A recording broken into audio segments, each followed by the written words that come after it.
Focus. Look closer. Look. Use your eyes. Do not forget my stories, Senua. Because your darkness comes from hell, and your fate lies there. They say the burning of a corpse will take you straight to Hela's gate, but gods and the living will follow this path. You must leave the Isles of Orkney across the eastern sea and find a road that leads north and down through deep, dark valleys. After 9 nights of riding, you will follow a great river and will find a bridge covered in gold. The path to Helheim goes from there, across the river of knives that flows from the dark world of Niflheim.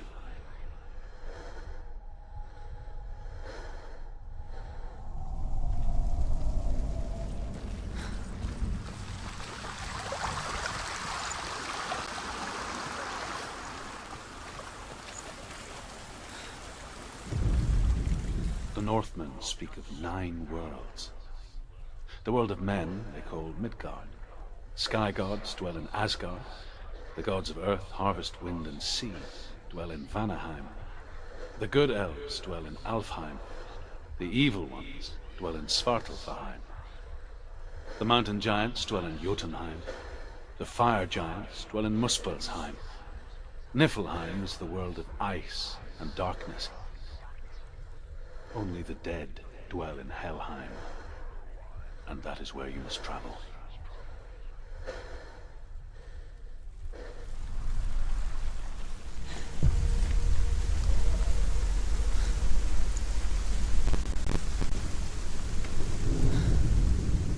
The world of the dead is ruled by the giantess Hela, daughter of Loki. The gods feared her bloodline, bad on her mother's side and yet much worse on her father's. So, as a child, the All-Father cast her down into Helheim and gave her power over those who die of sickness, age, hardship, and self-slaughter.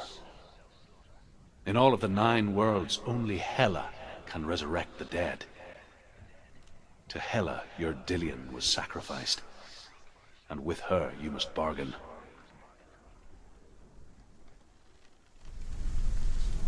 She needs to challenge the gods. She has to fight 2 gods first. 2 gods? 2 gates. Which will she choose first? One of them. The Northmen say that in the beginning there was nothing but darkness.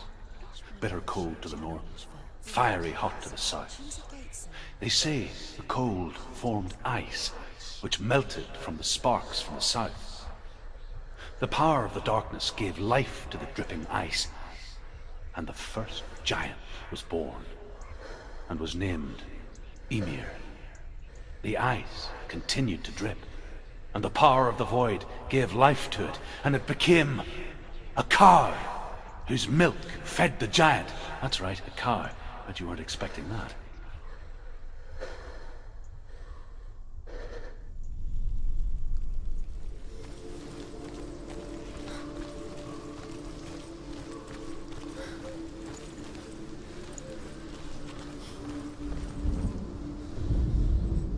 Ymir was a frost giant, a being of darkness, and all his sons and grandsons were dark after him. Of his daughters and granddaughters, some were monstrous, but others fair. But there was another who came from the ice, Buri. In shape, he was like a man, big and powerful. His son, Bor, took a fair giant to be his wife, and they had 3 sons. Odin was the eldest, and the Northmen hold him to be the foremost of the gods, the All-Father.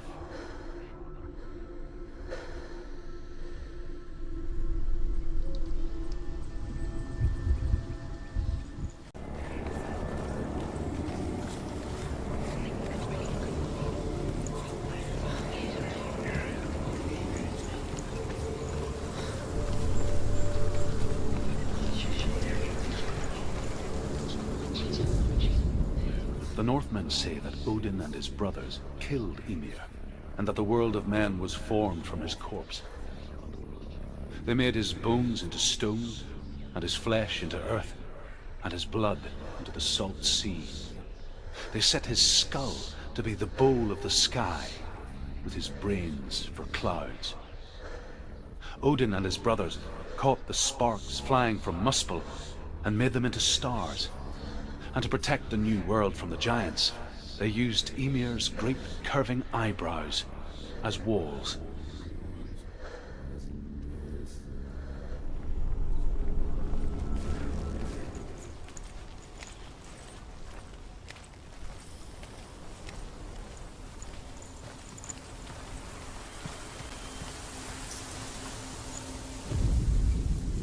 The Northmen say you must sacrifice in order to receive. They tell how the runes were revealed to Odin only in sacrifice. He hung himself from the world tree, and he stabbed himself with a spear, and he dedicated the sacrifice to himself. For 9 nights he hung on the tree without food or drink, and at last he saw the runes below him. He gave a cry, and gathered them in his mind and learnt them. Then he fell from the tree.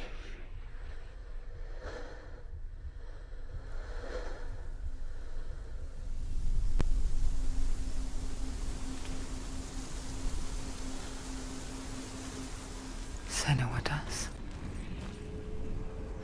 Because when darkness speaks, it changes everything.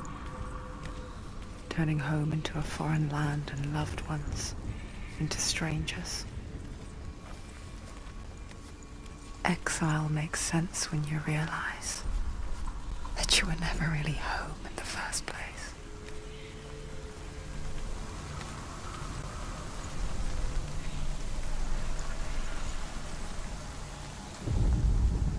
The Northmen say that Odin is always in search of knowledge and wisdom and magic. There was a very wise being named Mimir, who guarded the waters of wisdom which flow from the roots of the world tree. Odin wished to drink from this spring, but he had to pay a price.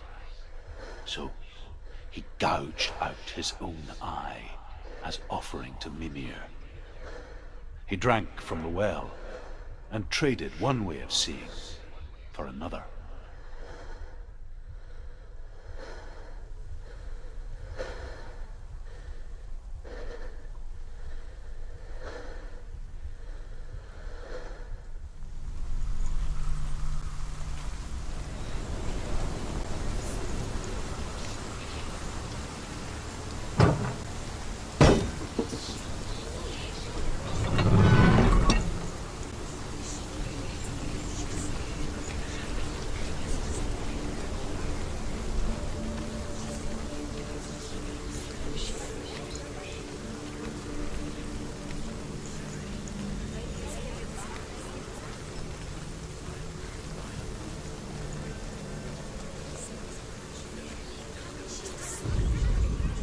The Northmen say that Odin has 2 ravens.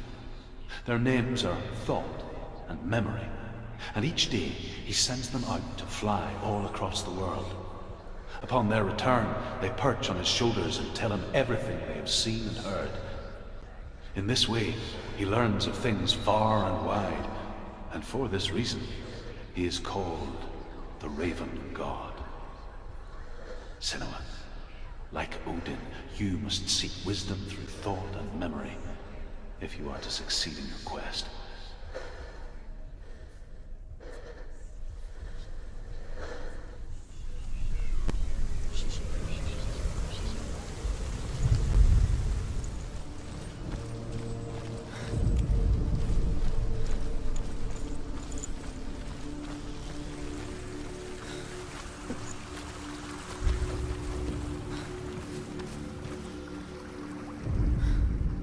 The Northmen tell this story. Before the earth was created, there was a world called Muspel. Because it was in the south, it was bright and hot, flaming, burning. Sparks that flew out from Muspel became the stars. Other sparks melted ice in the frozen world of Niflheim, creating the body of the first giant, Ymir. Muspel is one of the 9 worlds, and is now the land of the fire giants. And people from elsewhere cannot endure a journey there.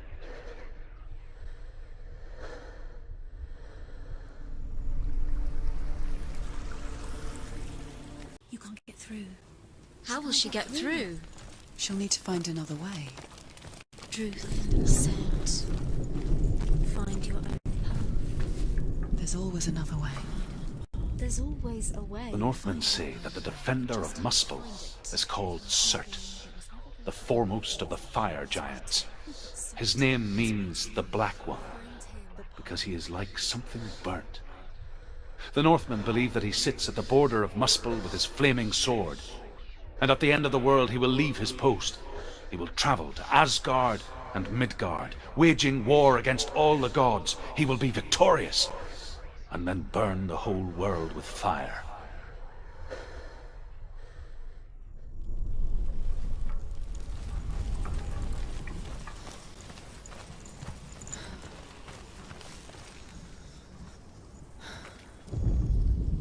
The Northmen believe that the world will be destroyed someday. They call it Ragnarok, the destiny of the gods. Asgard will be attacked by Surt and the fire giants. A monstrous wolf will swallow the sun, and the gods will fight in vain against their enemies. There is nothing they can do to prevent it, but Odin ever seeks knowledge and magic, hoping to find a way to postpone that dark day.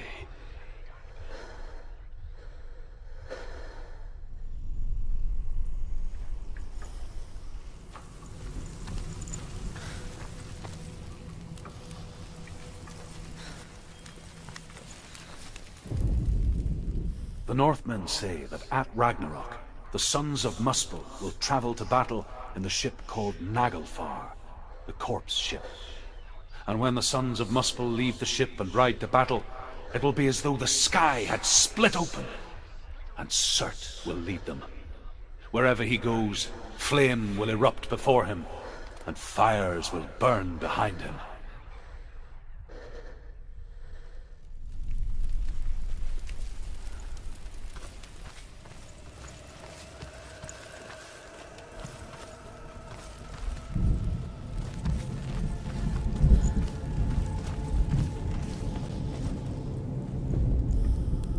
Northmen say that what we see as a rainbow is the bridge that goes from the world of men to the world of the gods.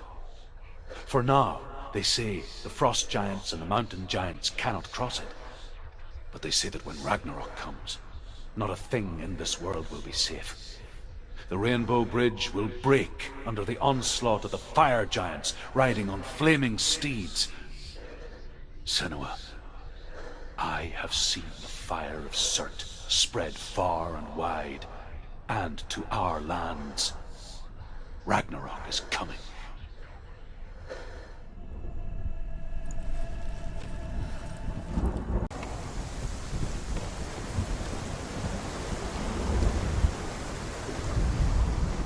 However you come to the gold-covered bridge that leads to Hell, you may find it guarded by a giantess. She will ask your name. She will ask your lineage. She will ask your business. The Northmen tell of the warrior woman Brynhild, who leapt into fire and rode to Hell to join her slain love Sigurd, and is challenged by the giantess.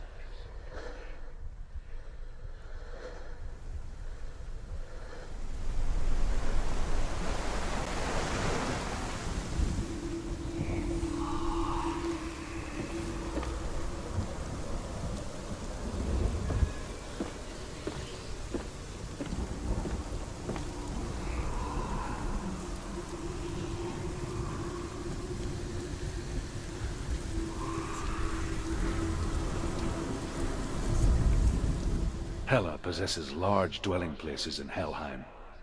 Tall are her walls, high are her gates. The name of her dish is hunger. Her knife is famine. On her threshold all will stumble. Her bed is called sick bed, and her bed hangings are called flames of a funeral pyre. They say she is easy to recognize, half black and half the color of flesh, and her face menacing and grim.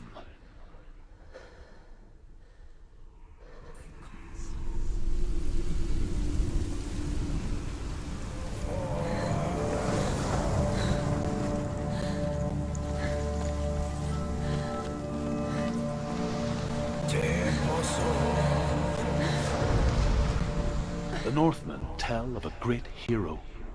His name is Sigmund. His father's hall was built around a great tree, and one day, Odin comes and thrusts a sword into the tree, a gift to whomever can release it. Many try, but the sword only comes out at Sigmund's touch. His brother-in-law, King Siggeir, wants it, but Sigmund refuses him, so King Siggeir plots revenge.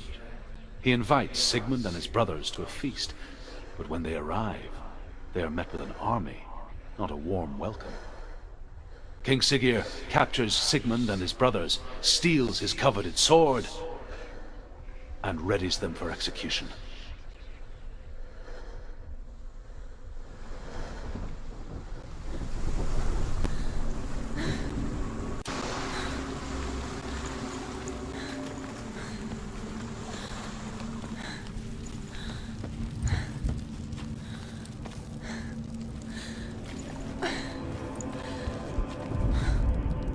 Death for Sigmund and his brothers seems certain. But the king's wife is Sigmund's sister, and she begs for mercy and implores the king to chain them up instead. He agrees. Not for mercy, though, but because he plans an even more cruel and lingering death. Chained to a tree in the forest that night, a she-wolf comes and devours one of Sigmund's brothers. She returns, ravenous, night after night, until only Sigmund is left.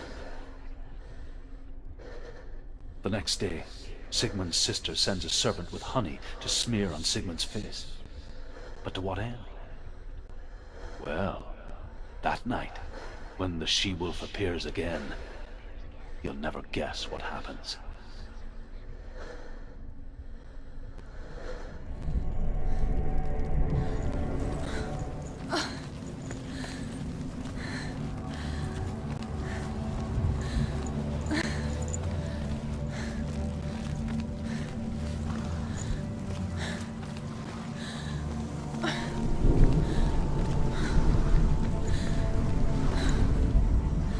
As the she-wolf licks the sweet honey from Sigmund's face, he bites the wolf's tongue.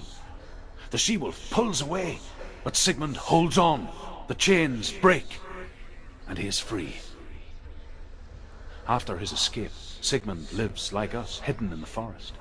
His enemy, King Siggeir, believing him dead, as his sister plots revenge. And for vengeance to succeed, even the great Sigmund needs help. So she sends her sons to him. But their blood is weak and corrupted, and they're put to death by Sigmund. So his sister hatches a new plan, one that is cold of heart and pure of blood.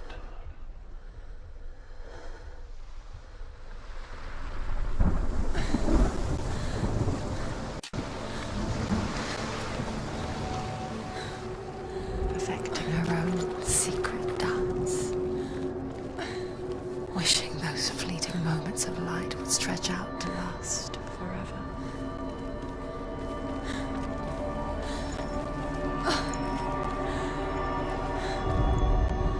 Sigmund's sister trades shapes with a sorceress, and in disguise, she lies with her own brother.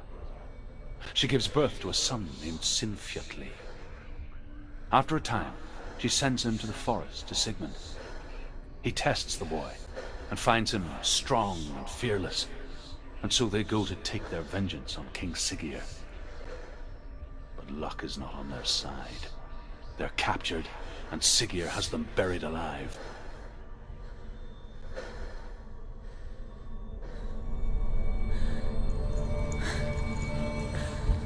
She met him by the tree.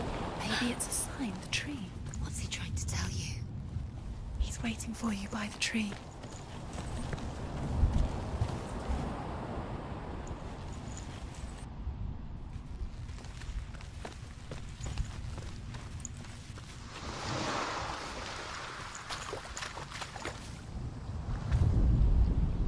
As Sigmund and Sinfjotli are being buried alive, Sigmund's sister throws an armful of straw into the grave mound.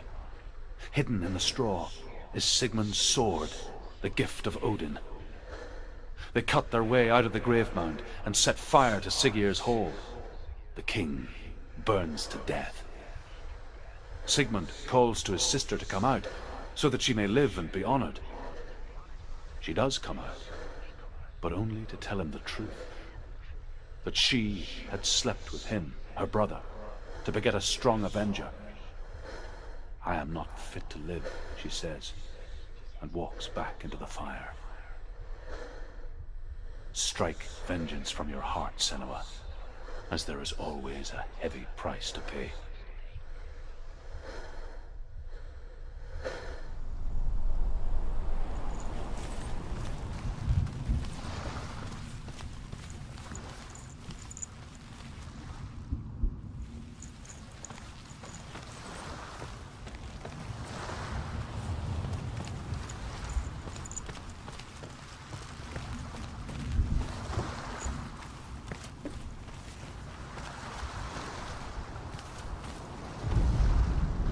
And here is the end of Sigmund's story.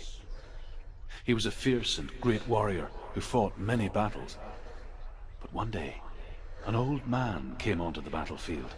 Although shadowed by a hood, Sigmund saw that he only had one eye. The man raised his spear, and Sigmund struck at it with his sword, but the sword shattered into pieces. Sigmund then knew that this was Odin, and thus that victory could not be his. He bowed his head and accepted his end. Dying, he tells his wife that she is with child, and that her son will one day make a great weapon out of the fragments of his sword. The sword named Gram.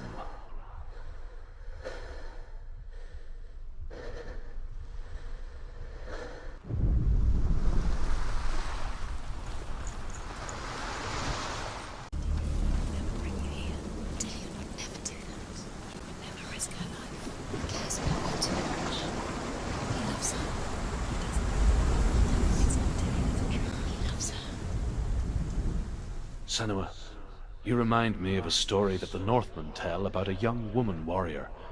Her name is Hervor, the daughter of a berserker born after he was killed. She's a wild, willful child who teaches herself to fight with weapons. When she learns where her father is buried, her only desire is to reclaim the treasure buried with him, but above all, the sword, Tyrving.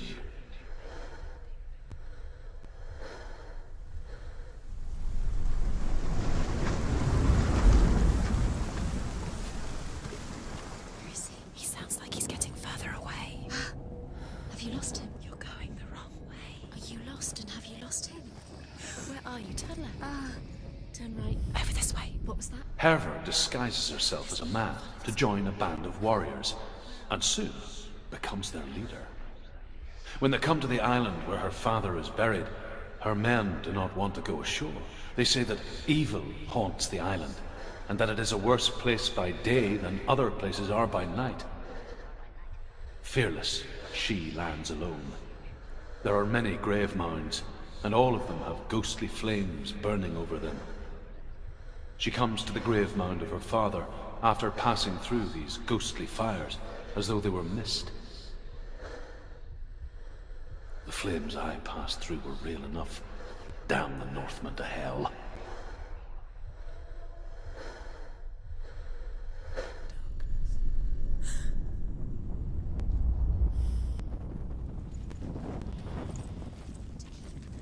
If you go down there, no one can save you. It's too scary. I can hear him.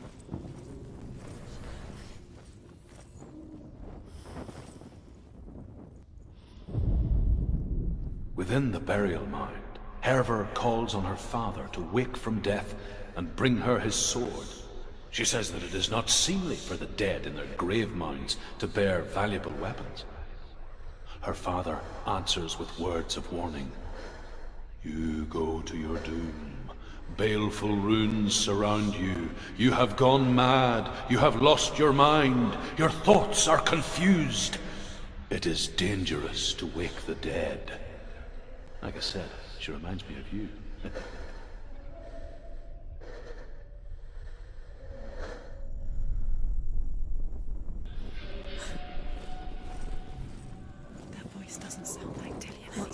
happening? It's not him, it can't be. What's that sound? The voice is changing. What? That's not Dillian. That doesn't sound like Dillian. Herver ignores her father's warnings. The grave mound opens, and it seems to be full of fire.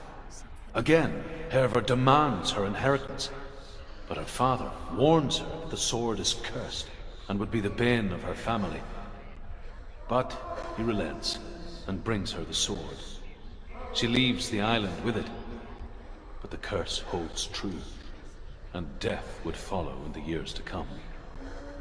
And so, Senua, the misdeeds of a father have cursed his daughter.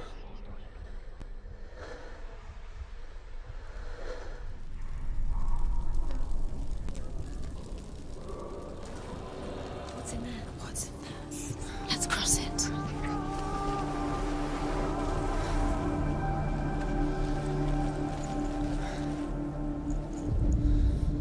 The Northmen tell this story about the death of Balder. It begins with dark dreams. Night after night, Balder dreams of his own death, and the gods fear for his life. So Balder's mother makes everything in the world, fire, water, iron, stone, earth, wood, beasts, birds, serpents, poison, sickness, swear an oath not to harm her son. One by one, they each make their vow. Neither weapons nor wood will injure him, Balder's mother boasts.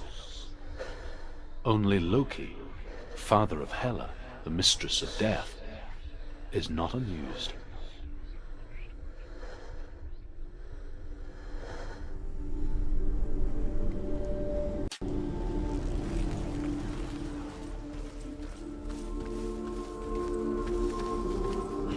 The world once seemed so simple. Black and white. Darkness and light. Narrow dividing lines of our own making. Dillian taught her to see further. To peek through the cracks and see the worlds of color stretching away from the gloom. And Senua explored new paths into the unknown.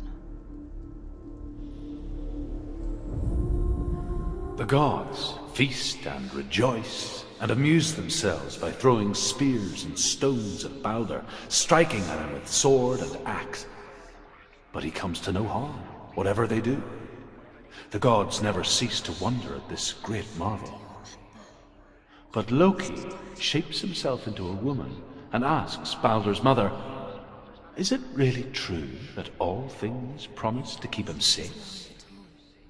"I did not ask the mistletoe," Balder's mother confesses.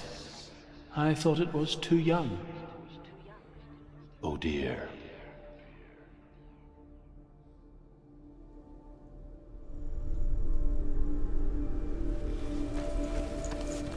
You're nearly there. Shh, find the way.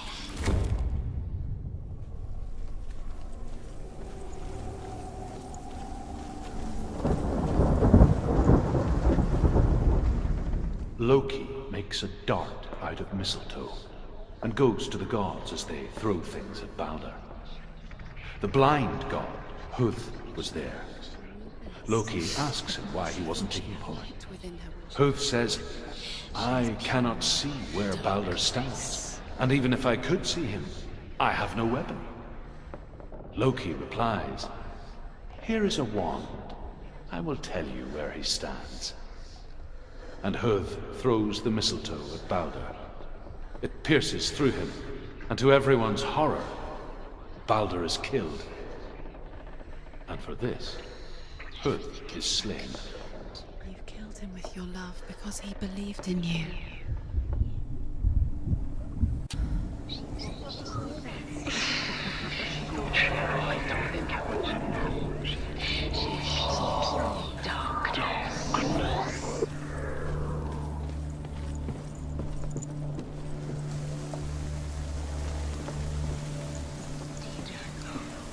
Do you know? Was it worth it? You're still alive and Dillian's dead. The Northmen tell how the gods mourned Balder.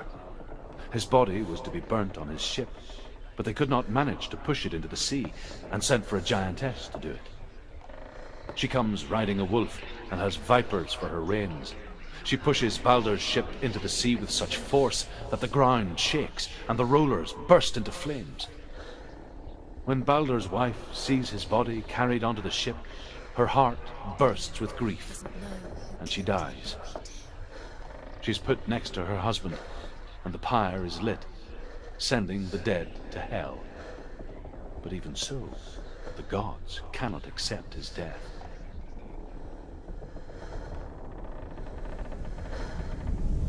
You have no choice.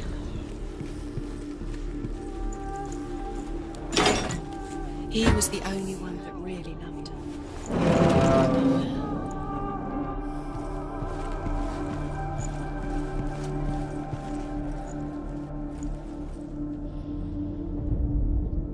Overcome with grief, the gods send Hermod to ride to Hell and ask Hela to let Baldur return home. All the gods are weeping, he says. Are they? Asks Hela. We shall see if he is truly missed. If everything in the world will weep for him, he shall go back to the gods. But if even one thing refuses, Baldur stays with me. The gods send messengers everywhere. Weep for Baldur, weep him out of hell. And everything wept. Men, beasts, earth, stone, trees, metal, everything. Except for a giantess they found in a cave.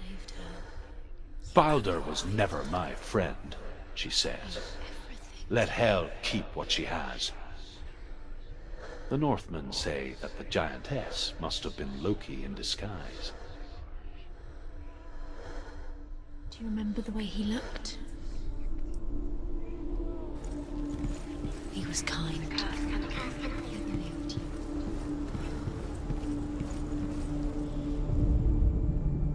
The Northmen tell how the gods punished Loki for Baldur's death.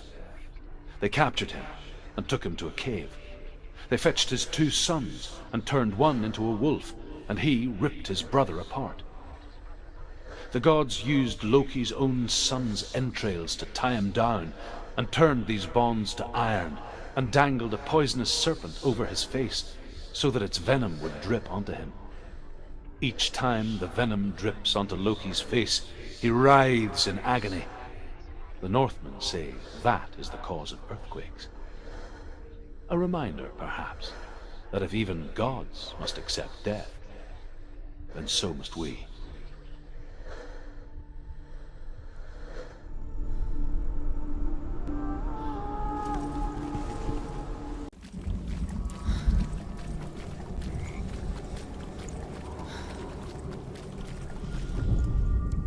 The Northmen speak of a death moon, a light shaped like a half moon that appears inside a house and goes around the walls. I once saw the death moon appear at a farm, and first the shepherd died, then a guest died, and then the farmhands, and then the farmer and 6 of his men drowned at sea. But that is not the end of it, because the dead return to haunt the living. If you see the death moon, then beware, because there will be death in that house.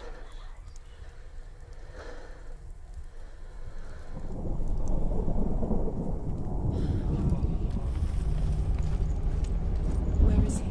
Find him. You have to find him.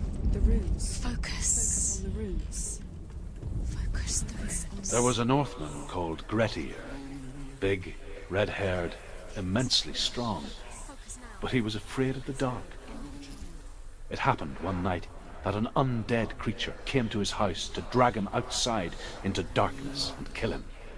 He resisted with every ounce of his strength. He clung to the doorframe, but it gave way, and they spilled out of the house, and the monster fell back, and the moon shone down on its ghastly face. Grettir, terrified, cuts off its head, but is cursed forever. From that moment on, wherever he was, he would see those hideous eyes staring back at him. Sometimes we allow our own fear to haunt us to our grave.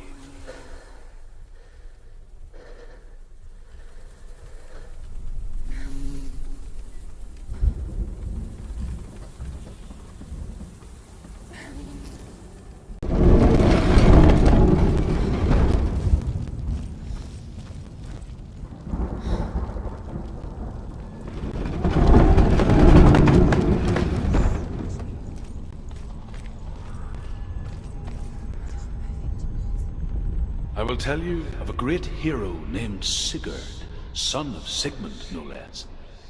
Born after his father's death, Sigurd is cared for by the dwarf Rain. But Rain does not love the boy.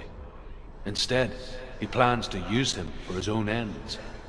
You see, Rain's father possessed a great treasure given to him by the gods. But Rain's brother, Fafnir, killed his father and took the gold all for himself. Fafnir hid the treasure out on a heath and could not leave it. And from the evil in his heart, he turned into a dark creature, a dragon.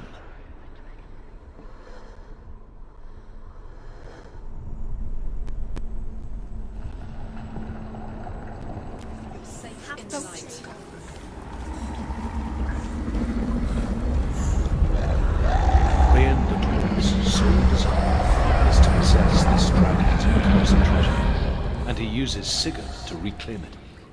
He tells Sigurd the story of Fafnir's gold, and the good-hearted hero promises to slay the dragon if Rain would forge a strong sword for him. Sigurd remembers that his father once possessed a sword given to him by Odin. Odin broke the sword to bring about Sigmund's death, but Sigurd's mother still has the pieces. And so Rain reforges the famous sword. Sigurd uses the sword first to avenge his father, and then he and Rain go in search of Fafnir.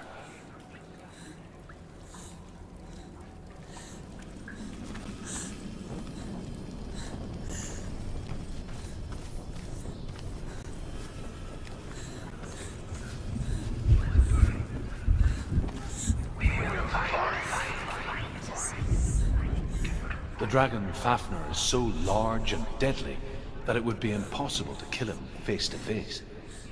But each day, Fafnir crawls across the heath to find water. So Sigurd digs a pit in the dragon's path and lies in wait in it.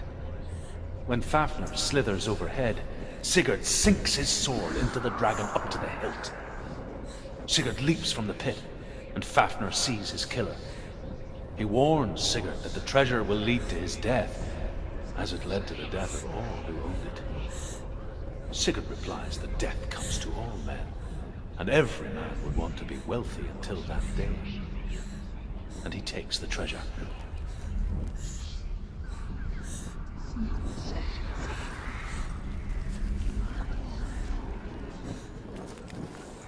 Why doesn't she learn? Because she learns. She doesn't understand. Now the darkness has Dillion's soul. And it will take it and never give it back. Although Sigurd kills the dragon, Rain wants to keep Fafnir's gold all for himself. Rain also wants the strength and wisdom of the dragon, so he drinks its blood and asks Sigurd to roast Fafnir's heart for him. Sigurd does so, but when he touches the roasted heart to see if it is done, he burns his finger. Without thinking, he licks his finger and tastes the dragon's blood. In that moment, he understands the language of birds and hears them talk nearby. The beast has the head. She was trapped. The beast has the head. Using it. Once she gets down there, she'll never come out. It's luring her down.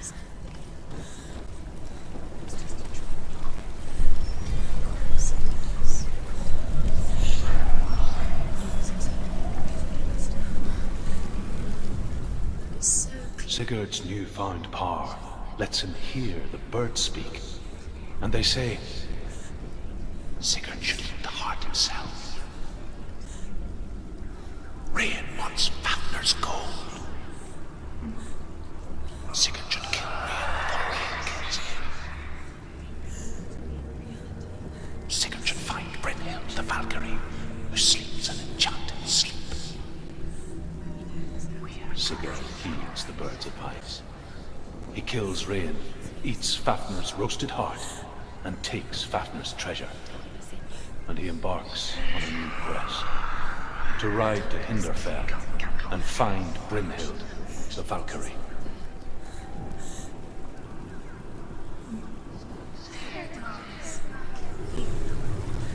The darkness took your mother, and it will take you eventually. Really happened to her. Your mother was weak like you are.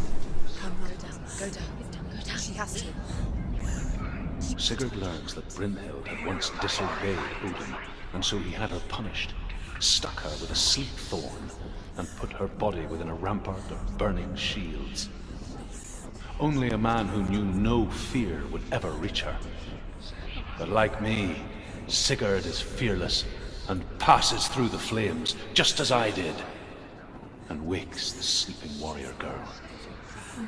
She teaches him the secret wisdom of runes, namely victory runes, ship runes, runes for persuasion, runes for truth, runes for healing and help, runes for perception and power.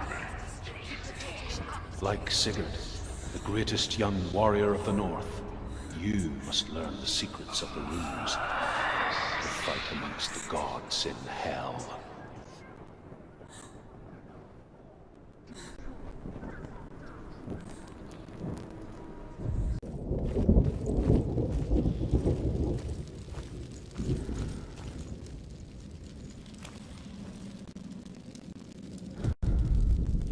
The Northmen say the world will come to an end. They call this Ragnarok, the destiny of the gods. First, there will be a terrible winter, 3 years long. Then, mankind will turn on itself. Brothers will fight each other to the death, and people will forget what they owe their kindred. Times will be hard. Crimes will be great. It will be an age of axes and swords. The wind will blow through abandoned halls. Wolves will walk where children played. The world will fall into ruin.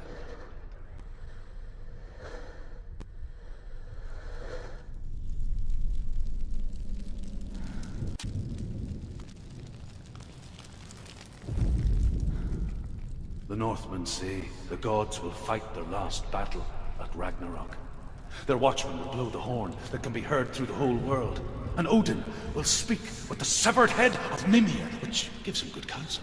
The land of the giants will thunder with the sound of their army on the move. The gods will assemble. The dwarves will leave their stones. The frost giants will come from the east. The Midgard serpent will turn up the waves. Eagles will scream and tear at the corpses with their yellow beaks. The ship of the dead will set sail.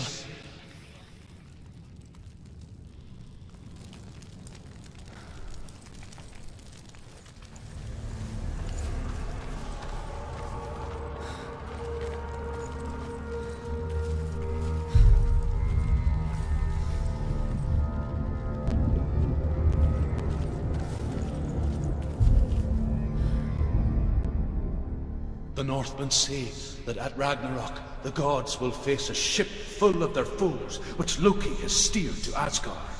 It carries the fire giants, the wolf that will eat the sun, and all kinds of dark creatures. Surt will join them with his sword of fire. The cliffs will crash. Trolls will walk the land. Men will tread the road to hell, and the heavens will split open.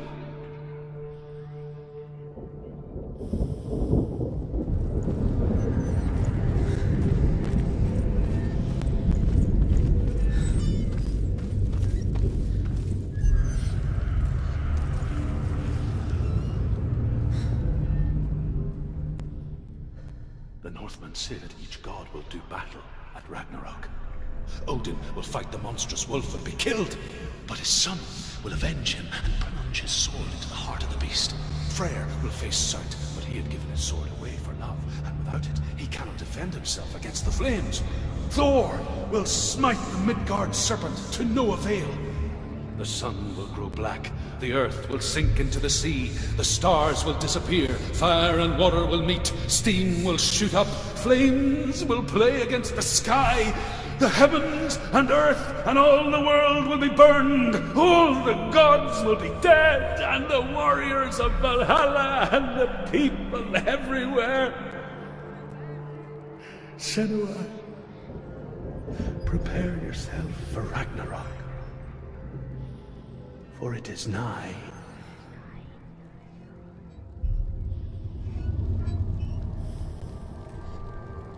This is her hell.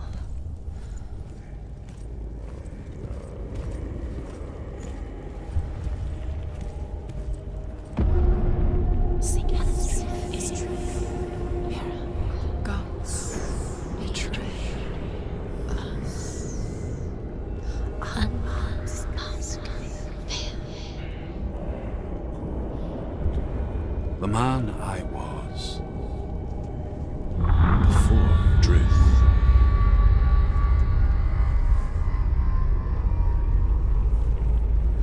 Was a true coward, Senua.